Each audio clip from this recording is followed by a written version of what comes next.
Hi guys! Gusto kong i-share sa inyo ang aking naging hair transplant journey 5 months after the operation in Turkey. So my insecurity regarding my hair started when I was in college. Nung high school ako, medyo, or yung first part pa ng college, medyo makapal pa yung buhok ko. Pero nung patapos na akong mag-college hanggang law school, doon na nag-recede yung hairline ko at lumipes yung aking buhok. So, na-try ko na halos lahat, name it, kung ano man na meron tayo sa market regarding sa pagpapakapal ng buhok. Nasubukan na po natin yan, pero unfortunately, hindi po siya nag-work. So, one day, one of my closest friends, Attorney Violet, sent me a reel sa Instagram regarding hair transplant. Doon sa video na yon, isa rin siyang patient at kinuwento niya yung naging journey niya. So, after the explanation, I was excited, of course, to finally try it out. So, minessage ko yung Instagram ng Blue Magic. Ang Blue Magic Clinic ang gumawa po ng ating procedure in Turkey. It is located in Istanbul. Upon checking that certain Instagram post of a vlogger, international din yun, nag-research ako about it, and nung nagkaroon ako ng tapang, ay minessage ko agad sila sa Instagram. Siyempre, kahit na amazed ako doon sa result na napakita ng vlogger, I was still hesitant kasi nga napakalayo ng Turkey and Istanbul sa Pilipinas. When I checked on how to get there, ang layo, sobrang layo talaga. But I still messaged Blue Magic, diba? At itry lang, baka sakaling kung paano man ang pwedeng magawa. Upon messaging, my medical specialist, Marcy, really helped me and explained everything in each and every step of the way. At nagulat ako kasi syempre, kagaya ng sinabi ko, nung time na yon, I was doing my research already here in the Philippines. Baka sakaling, di ba, mas less hassle kung dito gagawin. Pero upon checking, in all honesty, mas mahal siya. Di ba? 2 folds or 3 folds higher than the price in Istanbul or Turkey.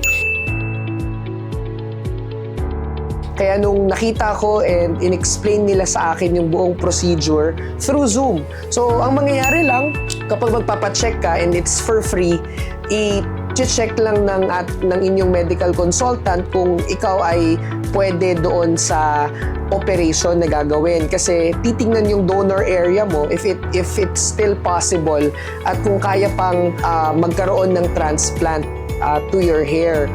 Maganda lang yun kasi magsisend ka na ng pictures at magkakaroon ng consultation through Zoom. May bibigay sila sa inyong form regarding your medical condition or kung ano man. And after that, they will be giving you a comprehensive details regarding the procedure, kung ano yung dapat sa'yo, kung ano dapat lang yung ibibigay sa'yo at kung ilang araw, yung total package.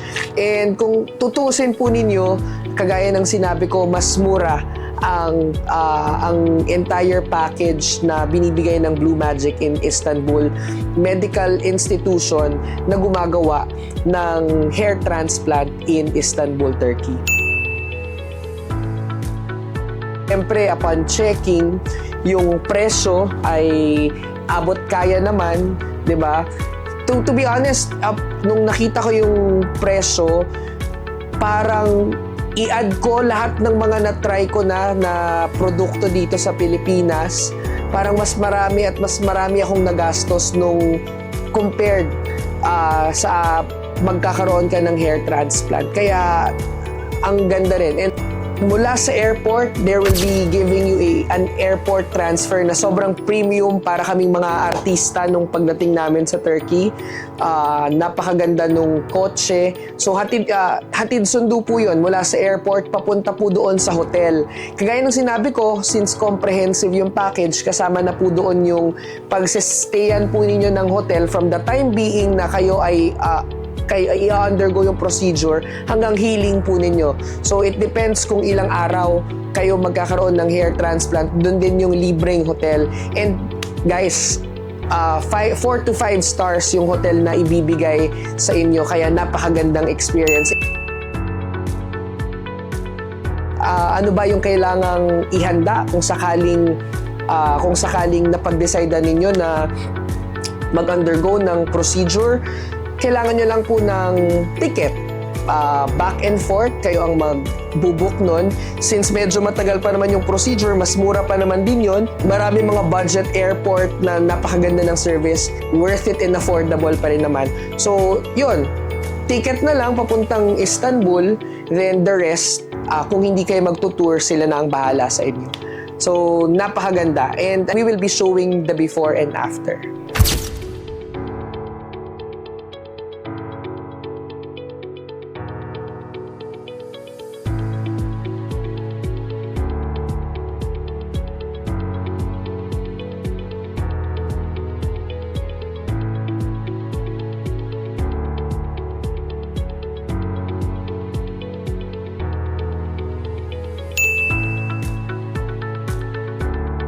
So baka ito rin usually na natatanggap kong tanong, masakit ba? To be honest, napakahina ng pain tolerance ko pero kinaya at nakaya natin yung procedure. Ang pinakamasakit lang doon, of course, yung anesthesia na ilalagay sa ulo mo.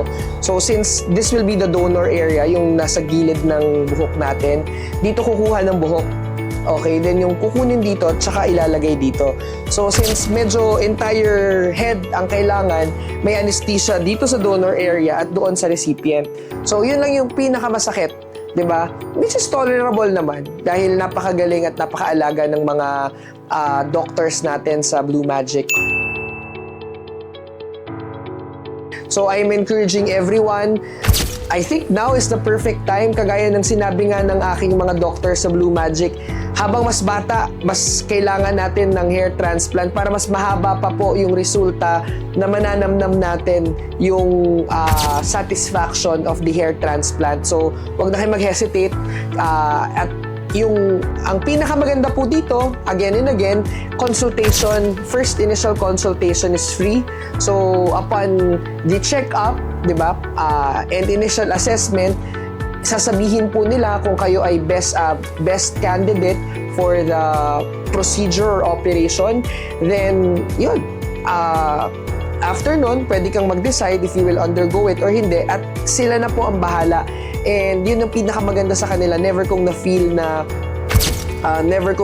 that I should do the procedure after the consultation kasi napaka-honest. Sasabihan nila kayo ng katotohanan and reality na this definitely is one of the best investments na pwede nating maibigay sa ating sarili because our hair is our crowning glory. And to be honest, this is definitely one of my best investments for myself.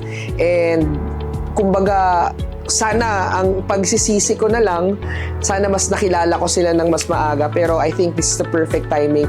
Hence, I want to share this very beautiful experience to all of you. So if you want to have your medical consultation with Blue Magic, just comment down below and we will give you a form for you to have your own medical consultation for your hair transplant. At who knows, di ba? Ma-share din ninyo ang hair transplant journey na magkakaroon po kayo in the future.